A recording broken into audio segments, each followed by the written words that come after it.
Bonjour et bienvenue. Aujourd'hui, on plonge au cœur d'un sujet qui, transforme la vie de millions de femmes, la périménopause et la ménopause. Si cette impression que son propre corps est devenu un territoire inconnu et familier, alors ce qui suit est vraiment essentiel.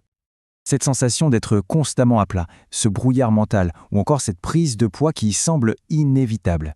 Non, ce n'est pas dans la tête. C'est une expérience bien réelle, souvent super frustrante et qui est partagée par énormément de femmes.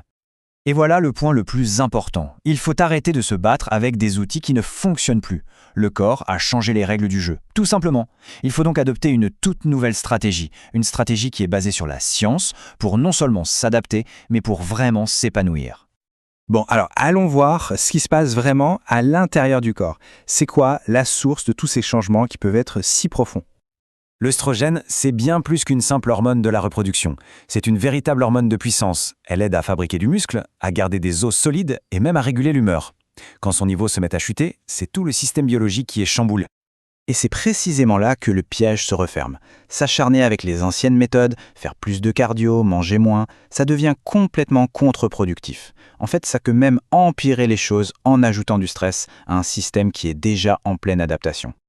On aborde maintenant la première nouvelle règle du jeu. Et ça implique un changement radical dans notre façon de voir l'exercice physique. Cette citation, elle met le doigt sur un paradoxe. Les cours de fitness très populaires, vous savez, le spinning, les circuits training d'une heure, peuvent en fait faire plus de mal que de bien. Ils créent un stress chronique via le cortisol qui, à ce stade de la vie, va encourager le corps à stocker de la graisse, surtout au niveau du ventre, sans pour autant donner le stimulus assez puissant pour que le corps s'adapte positivement. Ce tableau, il illustre parfaitement le changement de cap. On doit passer d'un modèle qui épuise le corps à un modèle qui le stimule, mais intelligemment. L'objectif, ce n'est plus de brûler des calories, c'est d'envoyer un signal de force, un signal puissant au système nerveux.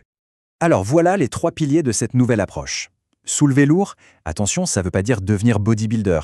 Ça veut juste dire de choisir un poids qui est un vrai défi sur 5 à 8 répétitions par exemple. Les sprints, eux, doivent être explosifs, très intenses mais très courts. Et la marche, c'est un super outil de récupération, mais ce n'est plus l'entraînement principal. Les bénéfices, ils vont bien au-delà de la force physique. C'est un vrai investissement pour la longévité et la qualité de vie. Garder sa masse musculaire et sa densité osseuse, c'est l'une des clés fondamentales pour vieillir en pleine possession de ses moyens. Évidemment, ce nouvel entraînement, il ne peut pas être efficace sans le bon carburant. Alors parlons un peu de l'aspect nutrition qui est juste crucial. Voilà un concept clé, la résistance anabolique. Il faut imaginer que le corps devient un peu sourd aux signaux que les protéines lui envoient. Il est moins efficace pour les utiliser afin de construire ou même de maintenir du muscle. Donc il en faut plus, beaucoup plus, juste pour garder l'équilibre. L'objectif quotidien, c'est donc environ 2 grammes de protéines par kilo de poids corporel. Pour une femme de 65 kg, ça fait à peu près 130 grammes de protéines par jour. Oui, c'est bien plus que les recommandations habituelles et c'est un changement qui est absolument essentiel. Chacun de ces points, c'est une réponse directe aux symptômes les plus courants, la fatigue, la perte de muscles, les fringales. Mettre les protéines en priorité, c'est littéralement reconstruire la fondation métabolique du corps. Et puis, il y a aussi un allié de taille, un allié qui soutient à la fois cette nouvelle stratégie d'entraînement et de nutrition. Et non, la créatine, ce n'est pas réservé qu'aux athlètes de haut niveau. Pour les femmes en périménopause et ménopause, ça devient un outil hyper précieux. Elle aide à la production d'énergie dans le cerveau, ce qui peut vraiment aider à chasser ce fameux brouillard mental, tout en améliorant la performance physique.